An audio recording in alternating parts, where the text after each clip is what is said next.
Hey everybody, welcome back. I'm Emily Moyer. This is Strange Mosaic, and it's that time again. Sofia Smallstorm is back, and everybody always loves when that happens. And as usual, she is here to discuss some of the fascinating rabbit holes she finds when she is doing her newsletter, and she tells these stories like nobody else. My grandmother Sofia was a fantastic storyteller. She was a travel agent and she went all around the world, and she would come back and tell these stories, and she would buy gifts and presents and artworks, and she always had like a fascinating story to go along with them. And when I read your newsletter, I always think my grandmother would love this. Like, you talk about completely different topics and you're interested in totally different things, but the way you go through the coming to know something and understand it and internalize it and then tell us about it is fantastic. So I'm always happy to do this with you, my friend. Welcome back. How are you? I'm fine, and thank you so much for describing it that way because it always helps me when people tell me what they like rather than saying, sometimes I would get papers back in college or high school or whenever, and it just had an A on it. And I would say, why am I getting an A? Oh, because it was excellent. And I said, why? But why? Tell me why. I want to know why. Because you want to know about yourself, right? You want to know how you come across and what are you doing and how can you make it better. So that's always very helpful. It's not that I'm fishing for compliments, as somebody once suggested, and I almost cried. No. But anyway, I like telling stories, Emily. I like engaging people's minds and Mm-hmm. making their brains paint pictures of what I might be talking about from their reference material? Yeah. Yeah, storytelling, like, the topics in the world that my grandmother was interested in, well, maybe they didn't differ from you that much. It was just in a very, she a different age, right? But she could have this like fantastic set of experiences, or like a huge piece of research or something she looked at, and then the way she decided the points that were important and tied them together, so that like at the end it was like, how did I get here from where we started? But the whole ride has been fascinating and makes perfect sense. I would never have thought to do it that way or connect those things, but like I almost feel like I was on the vacation with her, or having the experience with you sitting at your computer while you're doing the research. And everybody who is a good storyteller does it their own way. And yours is certainly unique to you, but there's a lot of learning that goes on for a lot of people who would not normally look at some of the things that you look at. Like, people may have been attracted to you because they saw some of your, barn burners about chemtrails, or, the school that shall not be named, or whatever it is. But then they come over and they learn about other stuff that would not normally be on the menu for conspiracies or alternative information or whatever. And I think it helps people to be able to string together a longer thread of coherent thoughts than our normal programming allows for, right? So I think it's covering a lot of areas, the content, and also like the way to think about things, or the way to sort of follow something from start to finish and whatnot. So I always enjoy like, it's funny because I've been so busy, it's hard for me to put aside time to sit still and read. And when I finally do, I'm like, oh, why didn't I do this earlier? I love it every time. And every time I forget that I loved it so much the time before. So this morning I loved it so much that I decided to read all the other things you sent me that weren't your newsletter. So there we go. Mm. Lots of reading this morning.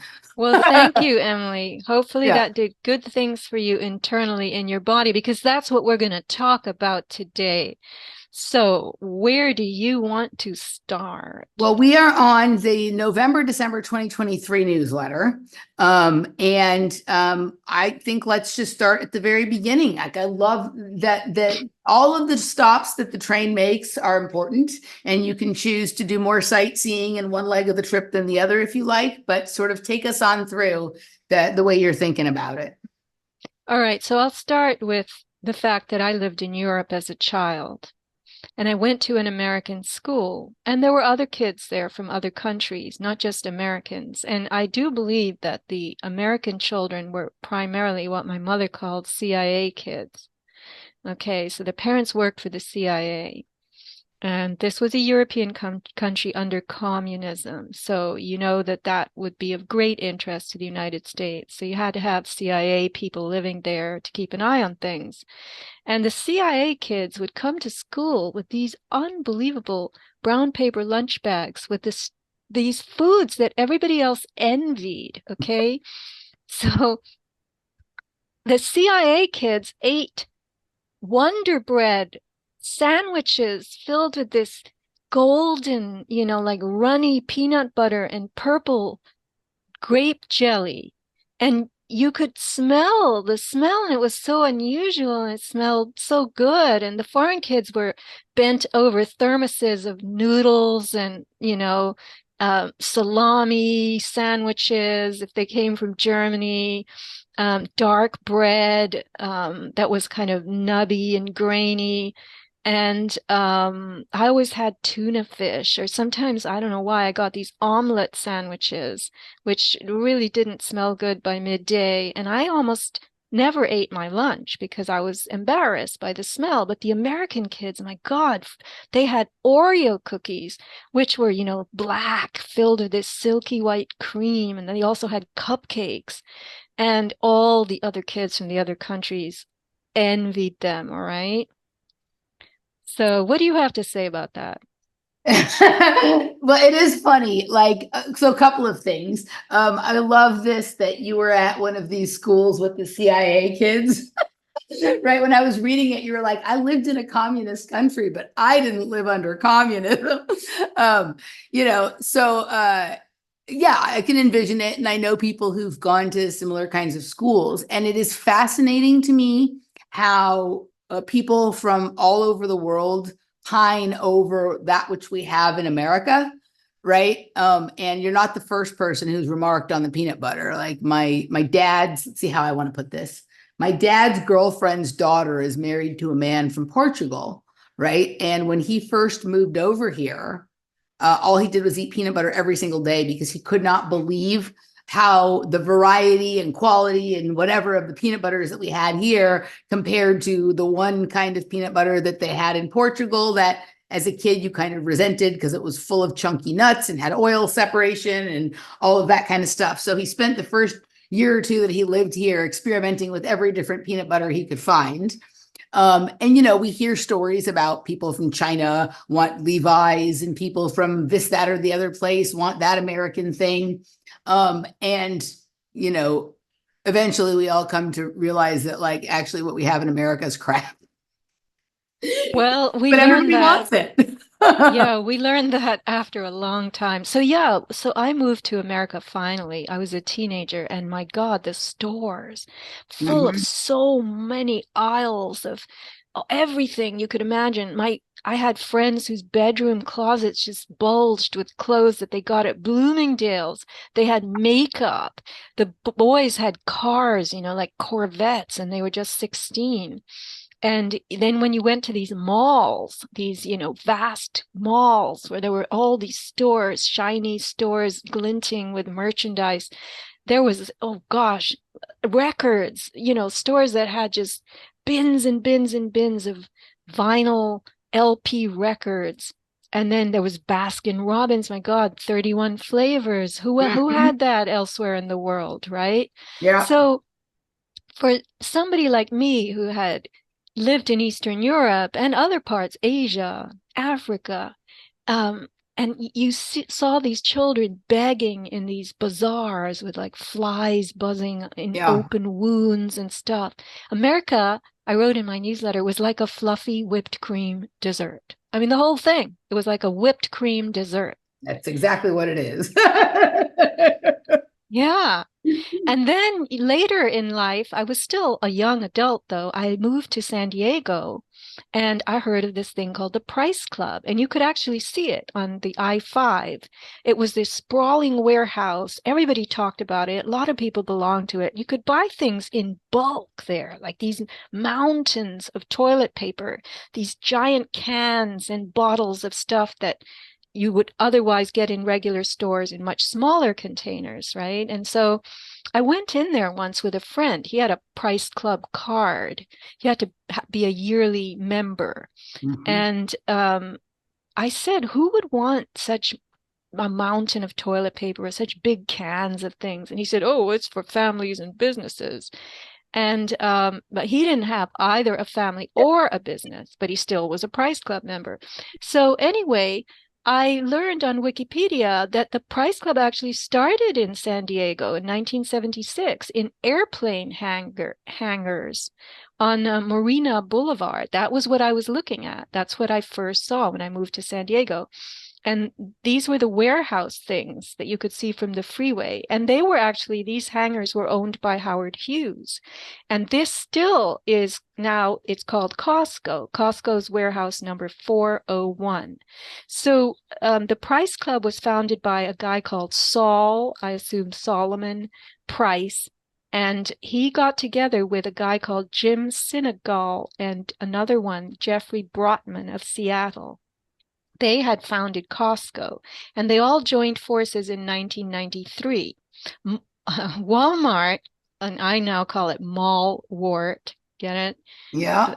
Had offered to take on Price Club, but Mr. Price turned down their offer.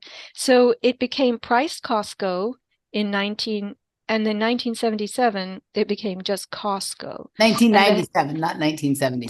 sorry, Yeah. 1997. My eyes are making typos. So anyway, today Costco is the third largest retailer in the world, the entire world. And it is the biggest retailer of choice and prime beef, organic foods, rotisserie chicken, and wines. Okay, so almost everyone I know today belongs to Costco, and they're always yakking about, oh, I got this at Costco. And they all go there for gas, which is way cheaper than gas that you get at other places. So, I see this Costco from one of the pools that I swim in, and you can see the parking lot just, it's choked with cars, and they're all lined up on the access road that leads out of the place. And a friend of mine had said to me, that he buys 95% of his food from Costco because it has so much value. There's nowhere else that you can get this kind of value. So I looked up Costco because it said organic foods on Wikipedia, third largest retailer of organic foods. So I look it up, and what do I see on the website? Organic foods bestsellers is Kirkland Signature Organic Applesauce in pouches, 24 pouches for $12.99. Then you get this, there's Kirkland olive oil. I think Kirkland must be their house brand or something. Then Yes. there's maple syrup, a huge jug. Then there's Kirkland Signature Organic Peanut Butter. And then there's Kirkland Almond Beverage, Kirkland Organic Sugar, Go-Go Squeeze Organic Applesauce, Variety Pack 28 count, Kirkland Organic Lemonade. All right, and I'm thinking, this is all like sweet derivative stuff. This is not what I pictured as organic foods. I Right. pictured organic as like big mounds of, fruit and vegetables, cucumbers, peppers, tomatoes. I thought this is what people would be buying. Veggies, carrots that they juice, spinach, potatoes, eggplants, onions, squash. But no.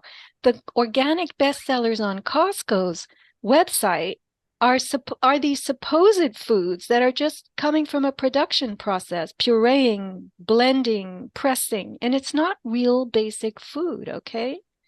So we are told constantly by health experts to eat more vegetables, but I know that most people who eat more vegetables they buy a packaged salad in a bag in a store and they, drop it into a bowl and then they drench it with some kind of bottled dressing. And I found this interview, or I don't know, it found me. It was done now, I would guess, sometime at the end of last year by Del Bigtree of the High Wire, and his guest was Zen Honeycutt. She founded Moms Across America. She was at one time a fashion designer, but her children were starting to get kind of sickly, and she found a lot out about food and vaccines. Moms Across America is famous for their exposure of vaccines. So Zen Honeycutt, wow. Have you come across her, Emily? No, I think I would have remembered that name. So I don't think Yeah. I have. Yeah, like obviously the name Zen is unusual. And there used to be when I was little and liked to watch baseball with my dad, there was a player for the Dodgers named Rick Honeycutt. So I would have noticed, that's the name that would have stuck with me. And I have not heard of her before. So you're enlightening us. So continue. Oh, Zen is absolutely amazing. Well, she started to dig into the food supply in America and found that it was not nourishing. It was full of toxins. It had been genetically modified since 1996.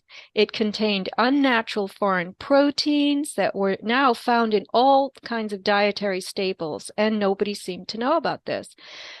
She reports in this interview, which is on my blog, sofiasmallstorm.com. Just type Zen, Z-E-N, Honeycutt, Honeycutt, into the search bar and listen to this interview she did with Bigtree.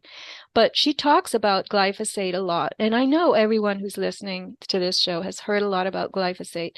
But I'll tell you something. What I really learned from this show was the fact that, number one, what children eat for their school lunches is chosen by school lunch directors who go to what I call a schmooze fest, which is a food show where companies like McDonald's and Burger King and Chick-fil-A and these kinds of companies they have booths and they offer little corn dogs and chicken nuggets and mashed potatoes that are horrendously processed to these school lunch directors who pick the foods based on how yummy they taste to the school lunch directors, right?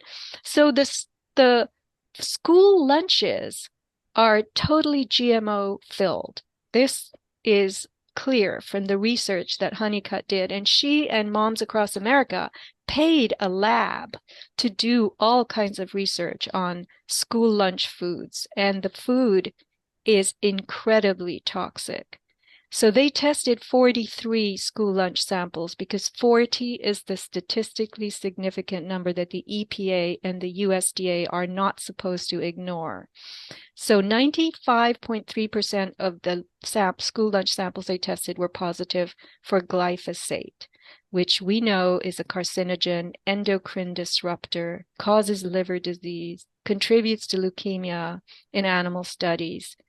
And there has been, she notes in this interview, a 37% increase in childhood leukemia just in the past 10 years, right? So do you want me to go on or do you want to get a word in? So I think a couple of things. I mean, obviously, people who've been listening to you for years and me for years, like they're very well aware of the issues with GMO and processed foods. But I think one of the things that I've only started to hear people really talk about in the last year, but I think is important in that you just brought up the glyphosate and you kind of addressed this briefly in the newsletter, but I wanted to sort of expand on it a little bit. Is there's a lot of people out there who have become convinced that they are gluten intolerant. And they've become convinced of this either because their doctors have told them this or because they have hopped on some gluten-free fad and found some benefits to it. So they've decided that that means that they were gluten intolerant. And what I have found through my own experimentations with my own body and with my clients, because I'm a nutrition consultant, is that very few people are gluten intolerant, but almost everybody is intolerant to glyphosate. So a lot of, glyphosate is used in wheat processing, even though wheat generally is not a GMO kind of thing. Like people, when they're getting organic wheat, I don't know exactly what they're getting because most of the wheat produced in the United States does have glyphosate on it. There are some strains here or some places that are producing some that doesn't. And then a lot of flour that comes from Europe does not have glyphosate on it. So people often have the experience of like going to Europe and eating the pasta and feeling fine.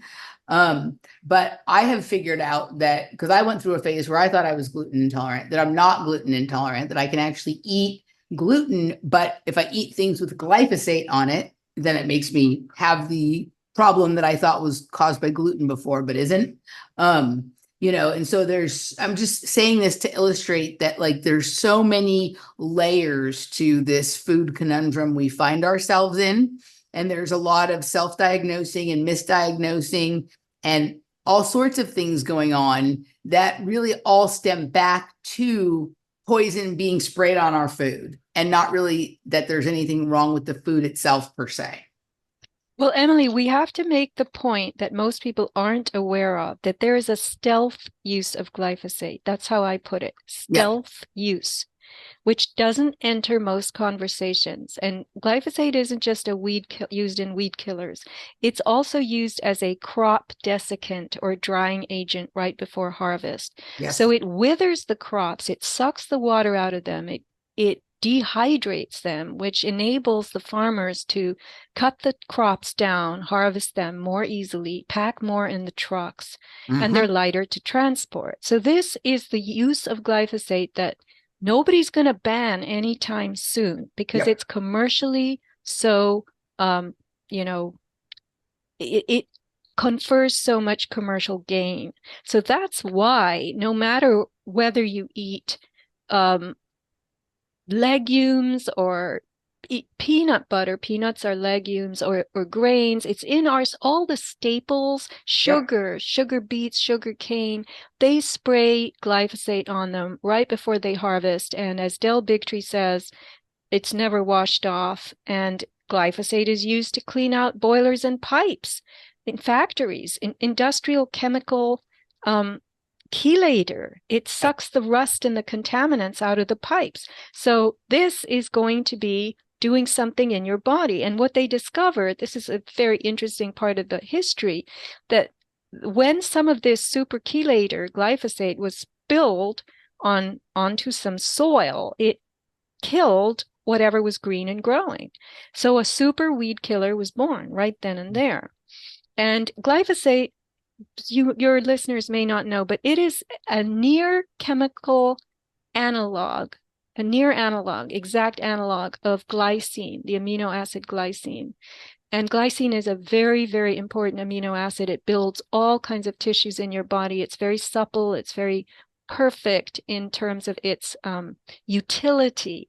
And glyphosate simply has one more thing added to it, which is a phosphonyl chain on the nitrogen atom. So its chemical name is N-phosphonomethylglycine. So it's glycine with a methyl phosphonyl chain on the nitrogen atom. So your body mistakes it for glycine. And when it enters your system through it also, I know I'm saying kind of a lot, but glyphosate triggers a protein in your gut called zonulin to open the gut wall early before the food is completely digested. And this is how leaky gut begins in people. And every time you eat glyphosate, you've got your gut leaking right then and there. So these unfinished materials escape out of the gut wall into the bloodstream where they cause autoimmune issues, and the body sees the glyphosate, thinks it's glycine, and starts building tissues out of it. So they say that all these kids, are having, instead of just mere sprains on the soccer field when they're 7 or 10 years old, they're actually breaking bones because the glyphosate is very brittle. It makes brittle tissues. Yeah. It's I see. It's tricking the body into replacing things that are built with glycine into building them with the glyphosate. I got it. Glyphosate. So I always give this example. Imagine a beautiful, sleek European car, a mini, compact, sporty car right off the assembly line from Italy. All right.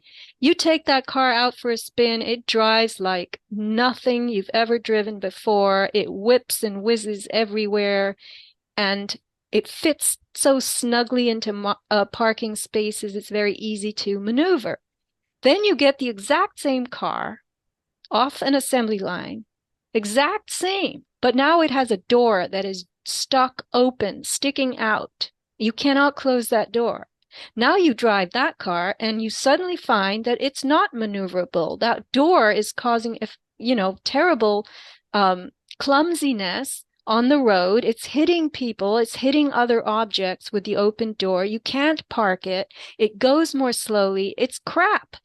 That's the difference. That car is glyphosate. It's got some gunk, as Stephanie Seneff calls it, hanging off the nitrogen atom. That's represented by the open door analogy, right? Yeah. So you can't drive a car with a door jammed wide open.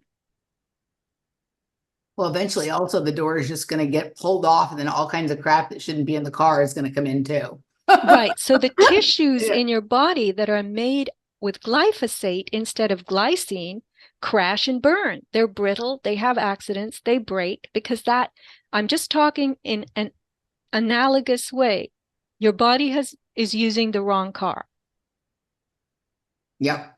So, 95.3% school lunch is positive for glyphosate. And then worse is there are other toxins. So, we are told that we should eat more fruits and vegetables, but she found that if you're not telling kids or people to eat organic, which means no pesticides, the fruits and vegetables that are now being grown have more toxins in them than nutrients. And these would be not just glyphosate, but pesticides, pesticide residue, and heavy metals. Okay. So the school lunch samples 100% positive for heavy metals, and some of these heavy metal levels were 6,000% higher than what the EPA allows in drinking water. Mm-hmm. And these are carcinogenic, neurotoxic, terrible, terrible contaminants, these heavy metals. And, heavy metal changes mood. It really does. So you have to chelate that heavy metal out of your body, and cilantro is one way to do it. I've heard. Somebody just sent me a big paper by Dietrich Klinghardt on this, which I haven't read yet. So now they tested all kinds of In-N-Out burger and fast foods for pesticides, right? And heavy metals and glyphosate, you name it. Guess what chain tested number one for the highest level of glyphosate? And we're not just talking kids now.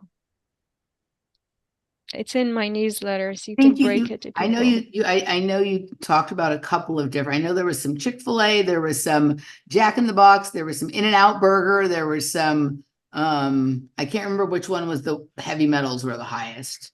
I think 100% positive for glyphosate and 76% positive for harmful pesticides, fast food brands. And the highest level of glyphosate was found in Panera bread. Panera, that's right. Yeah. Yeah. Claims wholesome, good, clean food, right? So Panera another scandal recently as well, too. I don't know if you heard about that one. No, I didn't.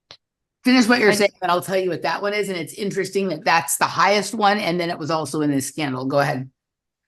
Well, anyway, Zen Honeycutt tells Dell in this interview that if Americans just switched from eating regular fruits and vegetables, like in the regular conventionally grown aisles of the produce store, to the organic fruits and vegetables, and these have a sticker on them. Organic, there's a little sticker on organic stuff that produce that has a 9. It begins with a 9. That means it's organic.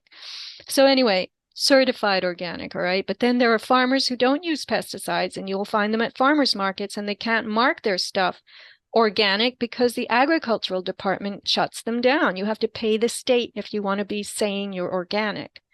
So anyway, if you're not eating organic and you're telling children to just have an apple or have this, broccoli or whatever,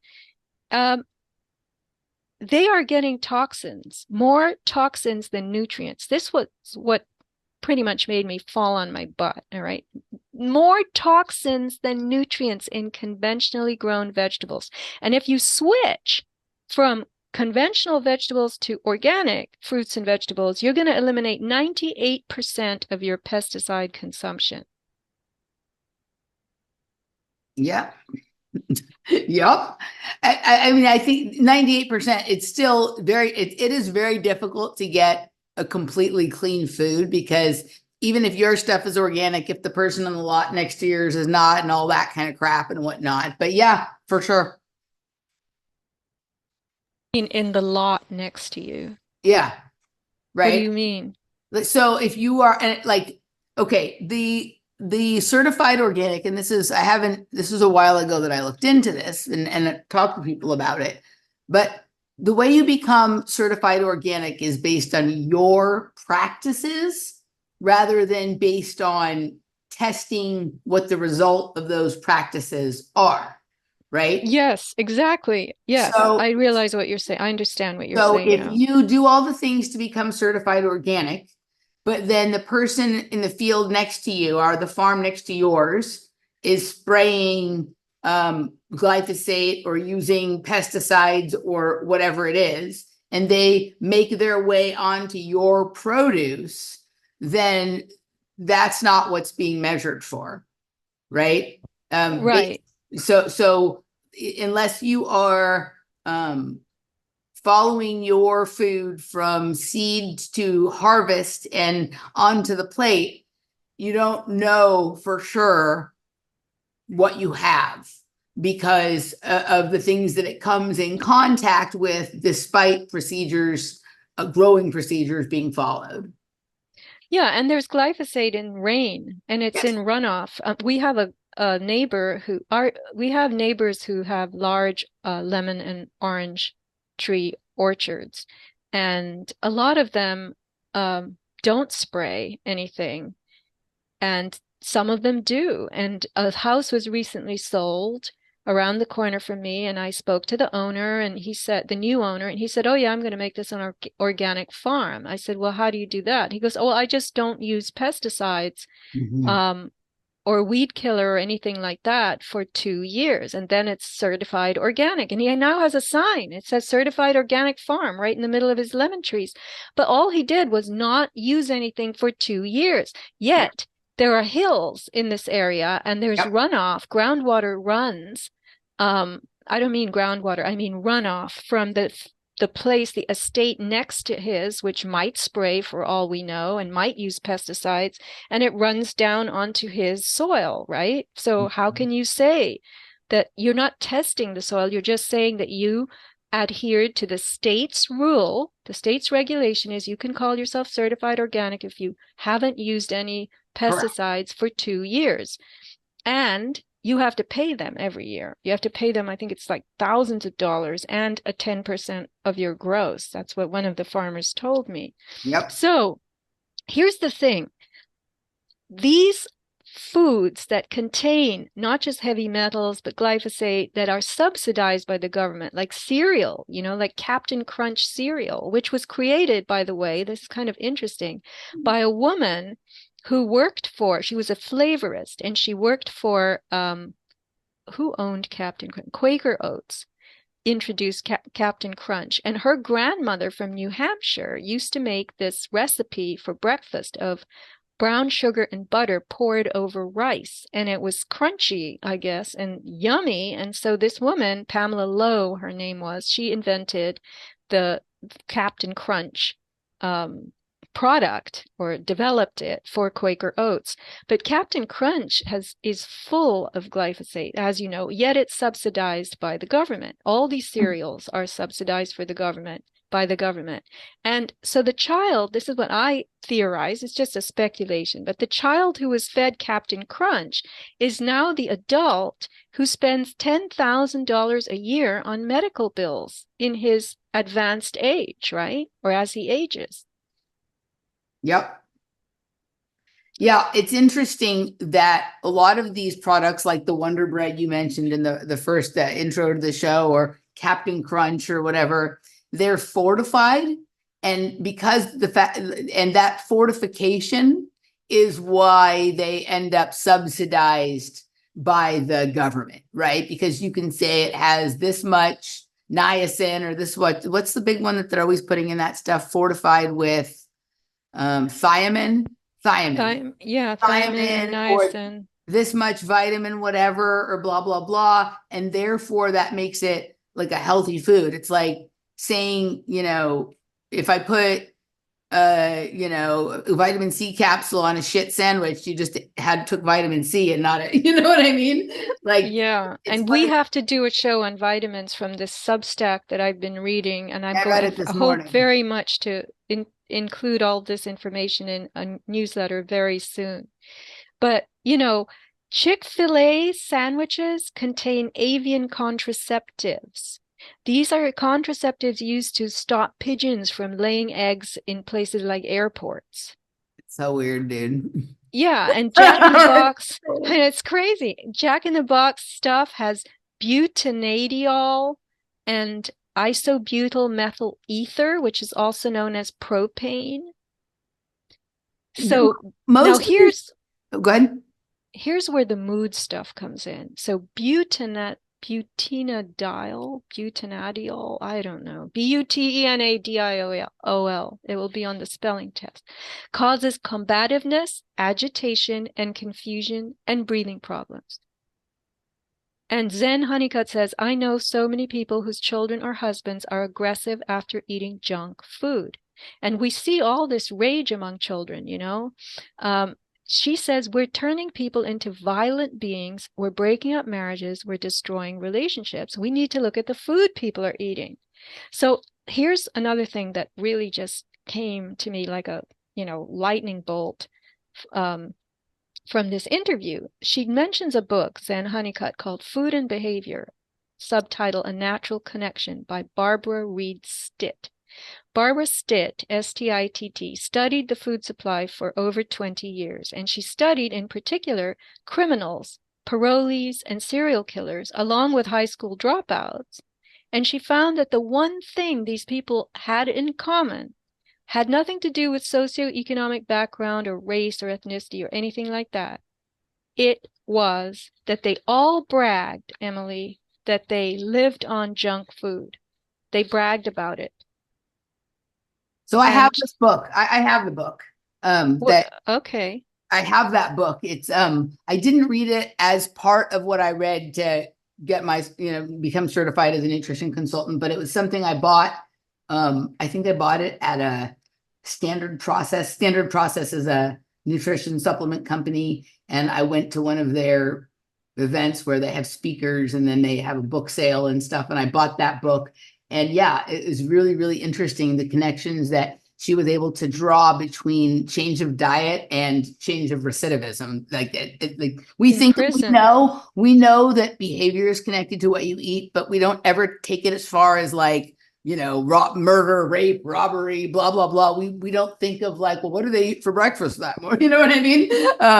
But she was able to draw a pretty tight, pretty immediate connection, which is fascinating. Yeah, and I'll just summarize it. So Stitt tested these prisoners and found that they were minerally deficient, low in, we're going to do a show on this, vitamins, all right? So when she had the food in the prison replaced with whole, healthy food, in one prison, the recidivism rate completely flipped around. So instead of 70% of prisoners getting out and then coming back in, 70% actually stayed out of prison just by changing their food. And in the high school that she worked with, instead of 500 kids dropping out, just when you changed the food they ate, only 14 kids dropped out that year. Have you ever looked into orthomolecular nutrition or orthomolecular psychiatry? No. I've heard of it, but I can't say I know much about it at all. So that's essentially what this is. Like I read a couple of books during my studies that were basically talking about how there was two things that are separate but connected, right? That most people who have what we consider to be mental illness or diagnosed psychiatric disorders, such as schizophrenia, multiple personality disorder, bipolar, things like that, that what what they really are is deficient in what they call vitamin B3 or niacinamide, nicotinamide, right? Nicotinic acid. And in some cases vitamin C, but it's really more like the combination. It seems like there's a relationship between those two things. So they've often been treated with massive doses of those nutrients or vitamins or however you choose to refer to it. And that same immediate change of behavior or dropping of symptoms seems to come about. The other thing that is sort of separate but connected is that these same people tend to have what is called saccharin disease. Do you know what saccharin disease is? Saccharin, like the sweetener? Yeah. No, I don't know what the disease So is. saccharin disease is the condition of having naturally low blood sugar. Okay. So it's the person that like starts to feel queasy if they don't eat every 2 hours or something like that, right? That they exist in a condition where their blood sugar is naturally below what the average healthy person's is, right? And so whenever they eat something that contains sugar, they experience a more dramatic spike and then drop back down. And that these people who have saccharin disease also tend to naturally be deficient in nicotinamide, niacinamide, nicotinic acid, right? Some people take niacin, some take niacinamide. Some people, the regular niacin makes them flush, right? So they take the other version of it. But that there's a correlation between this saccharin disease, which is naturally blood sugar that is too low, and deficiency in vitamin B3 and sometimes vitamin C. And so then you get into the chicken or the egg argument, which is, are they deficient in one because of the other? And if so, like which one came first? And all of it is tied to this sort of depletion. This is kind of how I discovered these topics, the depletion of the soil, and that the increase in sugar in American food happened at the same time that our soil began to be depleted of minerals. So was it that people were craving more sugar because their food was minerally deficient, right? Or was there sort of the desire for sugary foods led to overproduction of certain crops that also depleted the mineral, right? You get into this weird sort of circular argument that there doesn't seem to be a clear answer to, other than that these things are all clustered and so therefore connected. Does that make sense? Yeah, and Emily, I learned a very good thing from Shannon Rowan's book, Wi-Fi Refugee, which is for sale in my store, avatarproducts.com. And it's really about the whole wireless explosion in our world. And if you think you know a lot about that, you will be surprised by how much information is in this book. She writes very, very dense books. She's writing a book called a book about vitamins now, which I'm going to wait for because she's turned me on to a whole new scam. So I have a lot of questions about these vitamins now, but she's also written a book, which is going to be in my store imminently, called Shots Fired. It's a 600-page book. If you want any kind of reference book for the history of vaccines, this is it. There's stuff in that book that I had no knowledge of. So as resource books, her work is really, really good. Shannon Rowan, Rowan. But she made me realize in the book Wi-Fi Refugee that after the war, World War II, there were all these companies that had been very busy and very profitable making war related munitions and doing smelting and producing aluminum and whatnot for Manhattan Project World War II industry. And after the war, what could they do? They had to repurpose their products. And this is when there was an explosion in chemical-based fertilizer, chemical-based household cleaning products. And it makes sense in terms of cleaning that chemicals do eradicate organisms because they're basically toxic, right? So the public was given a boatload of advertising on how effective these new products were. It was a whole new concept in household cleaners and domestic products. Degreasers and stuff like that. Yeah, yeah. And then I learned from the book Fateful Harvest, which was shelved. It was written by a Seattle Times reporter called Duff Wilson, Duff, like Frank, Duff Wilson. Excellent book, Fateful Harvest. You can get it for pennies now because the publishing company never did justice to this book. Of course not, because of big interests with deep pockets, right? So it was discovered that first of all, the theory is very, very simple and extremely incorrect. These materials that glyphosate chelates out of factory pipes, and then there was all kinds of buildup in factory chimneys from making these toxic refined metals and whatnot for war things. I'll just say that, very lazy of me. But anyway, all this byproduct, which was, heavy metal, toxic, the terrible stuff, like, I don't even know, barium, blah, blah, blah, just anything ending in IUM that's in the periodic table that we don't want to touch. These companies reasoned, well, you know what? This is an element. It's in the periodic table. It's found in soil, of course, in very, very minute amounts. But they just decided to return all their waste product to the soil. So they started dumping it in fields. And then they had the bright idea of, let's call this fertilizer and we'll mix it with nitrogen, we'll sell it to farmers. And they did. And they had a whole new product line now that they were rubbing their hands in glee over. And the farmers fell for it because this is the amazing reality about organic life. If you injure or hurt an organism, chances are it will spring up with great defiance and energy because it's doing everything it can to recover from what you just did to it. Give it a slap, it'll bounce back.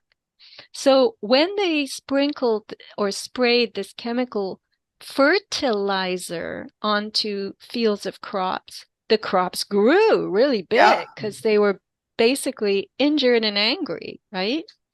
So I think it was from Zach Bush who invented the product Ion, which is very, very good. It's on my website, avatarproducts.com, and it keeps that gut wall closed. It works against the zonulin triggering that opens the gut wall when you eat glyphosate. So if you take a teaspoon of this before you eat a meal, you tend to have far less of gluten intolerance, as they call it. Leaky gut. So anyway, I learned from Zach Bush in an interview that over time, if you keep putting chemical fertilizers onto fields, the crops are not going to be very good. The yield isn't going to be good at all. It's not going to be healthy. But initially, it's going to grow. I mean, you almost can picture some of these farmers had purple corn growing, it was almost like sci-fi response.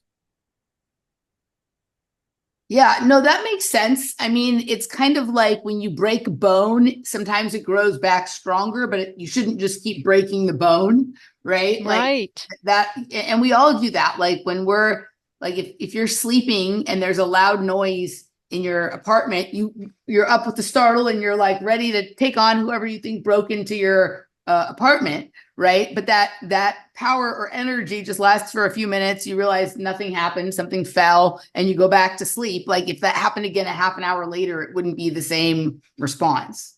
Yeah, right? and interestingly, I'm just ad-libbing here, but if you keep hearing that noise, eventually you're going to become so lazy you won't even get out of bed. Correct. So yeah, like that makes sense that your first sort of response, it's like, immune response or whatever, you launch a defense. And then once you're like, oh, this is a new reality, I don't care anymore, then your descent into whatever you're going to be degraded into has begun.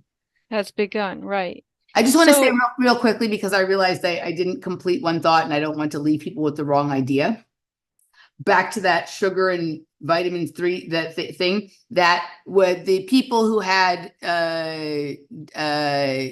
multiple personality disorder or schizophrenia or bipolar or whatever, that they treated with the high doses of vitamin B3 and C, they also put them on a restricted sugar diet to complement that. And that was how they got the behaviors to change and the things to sort of go into remission. I realized I didn't sort of close that loop. So I wanted to do that, but I'm sorry, back to the weeds stand up and fight for themselves. Go ahead. Yeah, and we've been fighting, we've been farming for thousands of years without toxic chemicals, Zen Honeycutt points out. And she maintains that if we continue to use this pesticide and glyphosate filled material on our food supply, we're going to be in a major health and mental health crisis. And she states that this is already a national homeland security issue. And I'm going to quote her. Generals from the U.S. military have said that our school lunches are a homeland security issue because only 25% of the kids that apply to the military can get in because the rest have either obesity or mental health issues. And she says, we're not setting ourselves up to continue to be a superpower just because of the food we're feeding our children. This is the only thing that anyone has ever said is a national security threat that I agree with. Right. I know. It's kind of crazy, right? Yes. But it is. Yeah, she thinks that the government should invest back into humanity, into the food systems, that the school lunches should all be reverted to real school lunches like they did in France in an experiment where a mayor gave money instead of to the chemical spraying farmers, he gave it to the schools to buy organic foods. But you know something? It's crazy. The schools don't have scratch kitchens anymore. I know. And I didn't know what a scratch kitchen was. I had to look it up. It's a kitchen where you make stuff from scratch. It has stuff and it has bowls and it has a stove that you can cook on, not just a microwave where you heat things up and shelves on which you can store these trays of this ready-made stuff that you get from McDonald's. Yep. Yeah, I mean, it's crazy. People wouldn't believe how many actual full service sit down restaurants that they go to that are pretty much not scratch kitchens either, that they're basically just putting together things that have been prepared mostly elsewhere, right? It's a huge problem. Yes. And the other thing that I want to bring up from this interview is the moms have done their best to get the attention of Congress and the EPA. So they met with the EPA 4 times about these studies that they paid for, okay? And there was a lab I mentioned in my newsletter. John Fagan, the head of Health Research Institute Laboratory. This is the place that did this very expensive testing for the moms. So here's the other thing. Moms need donations. They do, because they have to pay for this testing. So momsacrossamerica.com is where you can do this, because they have some kick-ass plans lined up. They're going to test hospital food as well and military food, right? I think military food is going to be the worst of all of them. Yeah, and she mentions in the interview that China does not feed its military GMOs. Doesn't surprise me one bit. Yeah, people know. But anyway, I wrote in my newsletter, well, they're going to replace the soldiers with drones and robots, right? But people think that those are going to be machines. They're actually just going to be people who've had all the minerals stripped from their body. Well, maybe that's it. Yeah. So anyway, they met with the EPA 4 times, the moms across America, and each time they were told to go to Congress. And so they arranged a congressional briefing through Senator Cory Booker's office, and they were told to go to the USDA, Department of Agriculture. So they arranged that meeting, and they were told, well, it's really a matter for the FDA, Food and Drug Administration. So they hit up the FDA, who sent them right back to the EPA, Environmental Organization, right? So they just kick the ball back and forth. And she found out that the FDA doesn't even test for the same chemicals the EPA regulates. It tests for other substances that aren't even on the EPA's top 20 pesticides list. So you can't win with these people because they just cover each other. They cover the noxiousness. They It's want just a it to get circle into jerk. us. It's a circle jerk of self-contained flatulence. Yeah. And we're producing fatsos. Fatsos in this age of glyphosate. So I want to transition for the second half of the show into the brain, but we have to wrap up the first half because I think this newsletter kind of splits down the middle on these two topics. Yep. But if we have time left for hour one, I will get into the globesity issue a little bit, whatever you tell me. Yeah, touch on that. And then I was thinking the same thing as you, is that we could sort of wrap it with the weird place you're going to take all of this information you've been telling us about our food and our unhealthy bodies and all of this kind of stuff. So you round that out however you like. Go ahead. We have time. All right, Emily, I did not know this and I had to look it up to make sure it wasn't a typo. Okay. You are the nutritional wizard. Did you know, or do you know? Let's just say, did you know? Did you know how much sugar is in one can of Coke?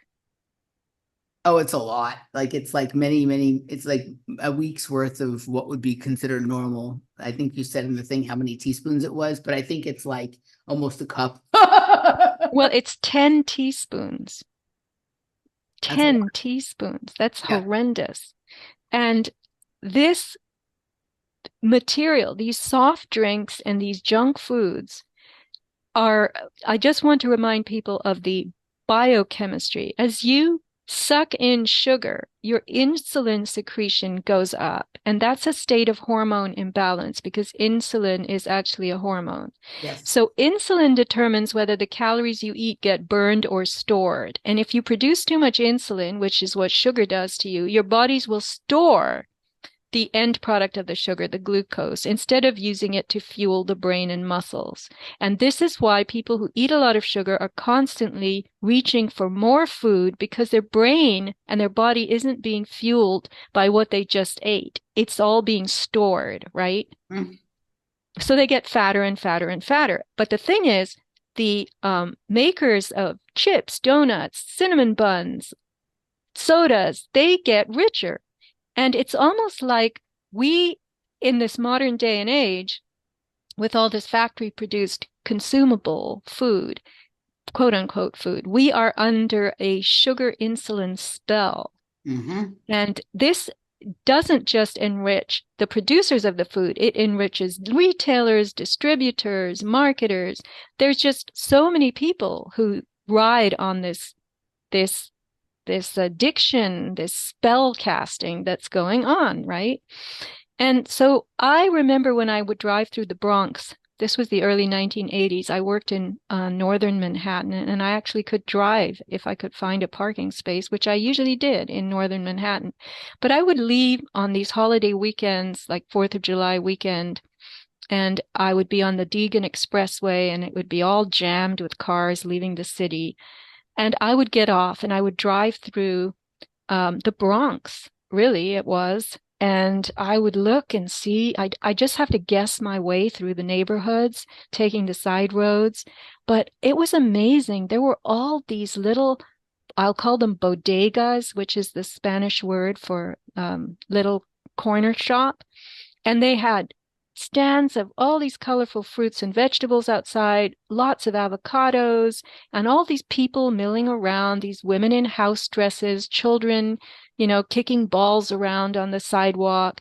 And that's all gone today. In these neighborhoods, these low-income neighborhoods, you will not find stores like that anymore. There are no grocery stores. It's only fast food outlets and convenience stores. Mm-hmm. So I say fresh food is gone and crap junk is king, with its firstborn son, diabetes, killing one person every 6 seconds around the world. And I learned this from a remake of the film Globesity, which is by Journeyman Films.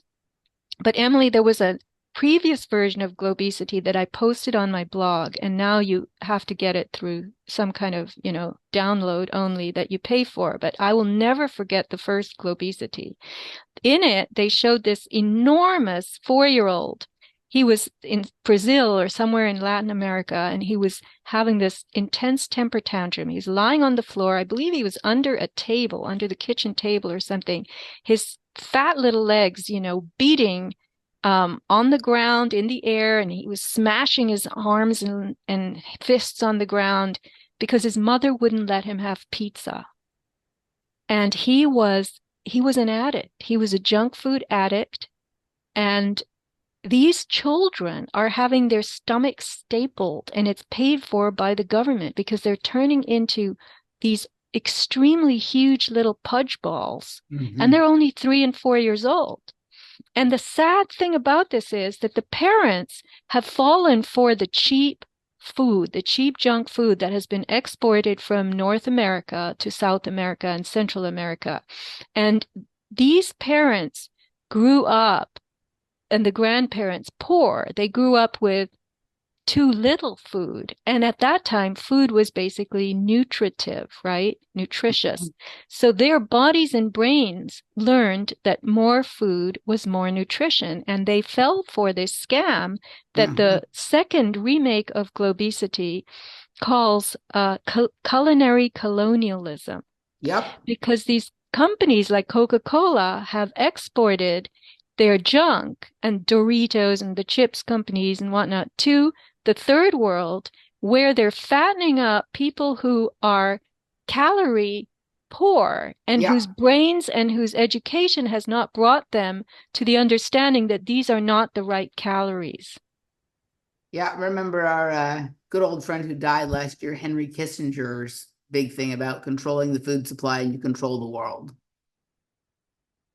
Right? I think that was one of the things that he said that he was the most famous for, and part of the crux of all of his foreign policy recommendations when he served as advisors to every president we've had in my lifetime. Right? Yes. Yeah. I mean, if you can control something big, whether it's oil or food, it's something we need a lot of. Air, water rights are going to be the big next frontier, Yep. You've got it. You can do a lot to the poor, unfortunate people of the world.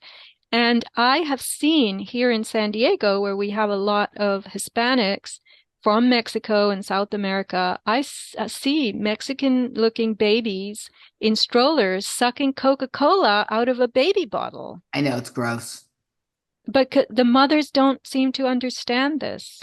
Yep. So we are in this complex chronic condition worldwide, right?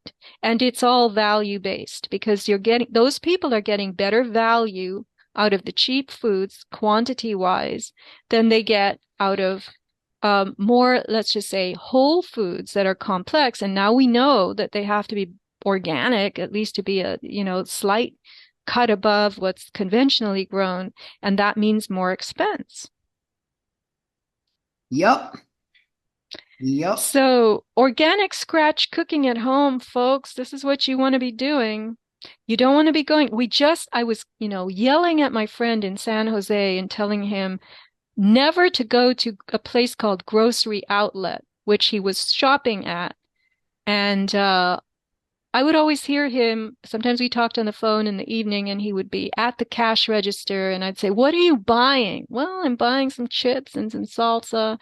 And I would just start yelling. And guess what? They just opened Grocery Outlet here where I live. So I'm actually going to walk in and have a look. It's fascinating to me that people buy food items at like the dollar store. I'm just like, okay, I don't know how, I can't, for me, I invest most of my money in the things that I eat, both because I care about my health and because I'm just a foodie, right? Like I don't care about fancy clothes or cars or whatever, but I sure like a fancy meal. And on a day-to-day basis, I like to eat things that make me feel good so I can exercise and maintain my vanity, right? It reminded me to circle back to the thing I was going to tell you about Panera, and then we can wrap up this first segment.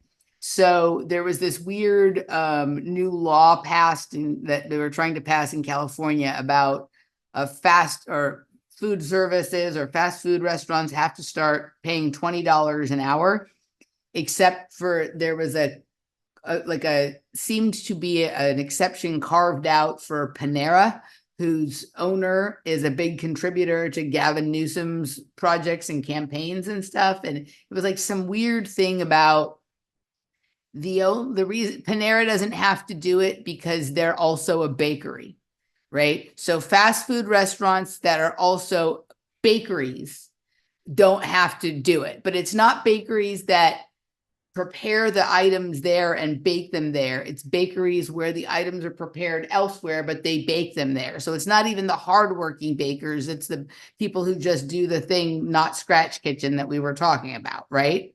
And then he tried to deny that this wasn't a special carve out for Panera, who his friend, owns and whatever it was. But it was fascinating that also Panera has the worst profile when it comes to all of these toxins and heavy metals and pesticides and whatever in the food, right? So they find themselves at the center of multiple controversies that most people aren't even aware of, right?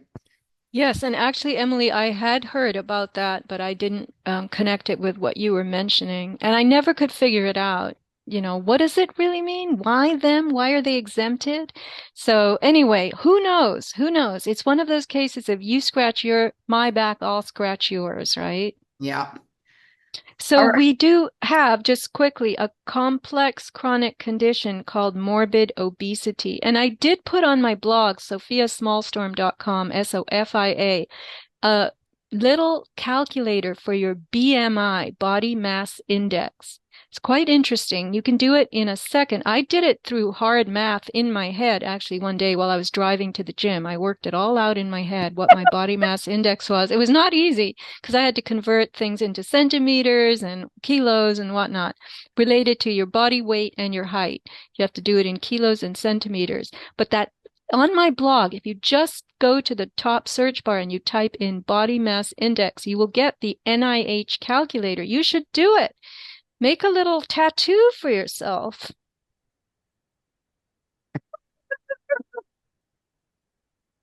Are you there? Yes, Okay, you seem to have disappeared. I actually had the real BMI done when I was on the college gymnastics team, where they really are measuring your body fat percentage, and they're using all these different weird calipers, right? Yeah, calipers and all of that kind of stuff. But yeah, there's a more simple one that you can do. But yes, like as you note in your newsletter, oftentimes very athletic people who are heavily muscled return a result of obese on the basic one. Whereas if they get the full test done, they'll show to have lower body fat percentage often than others who have a lower BMI according to the simple calculator. But it's a good place to start for sure. Yeah. Yes, it's very interesting because they use it, actuaries use it, insurance companies use it to determine what kind of risk you are, health risk, whether you can be way too low or you can be way too high, but it does look at mass. It doesn't look at the quality of the tissue, right? The nature of the tissue. So you can put that in there and you can get your BMI on my sofiasmallstorm.com. Just go to the search bar, type in body mass index. I was pleased to find that. I like these things, these little conversion, nifty little methods. All right, so we're going to save the weird transition for the paid version of Emily's show. Yes. The supporter section to find out how all of this connects to ancient sculptures of women's bodies and the structure of our brains. So join us at patreon.com/offplanetmedia, emilymoyer.locals.com, or rockfin.com/Emily Moyer for that portion of the show. And as you have heard Sofia say, her website is sofiasmallstorm.com. And her product store is avatar.com, where you can Avatar Products. Avatarproducts.com. Avatarproducts.com. Excuse me that. That makes And me I have wonderful grounding stuff up now. I've been working on this for years and I've just put it online in the last couple of months. And I really urge people, it's all on the front page of the store and you can go to different categories of the store. It's all there. Try it out. You will sleep well. You will feel like a whole new person. wonderful. All right, guys, go check that out and come on over to the other side to check us out. We'll be right back.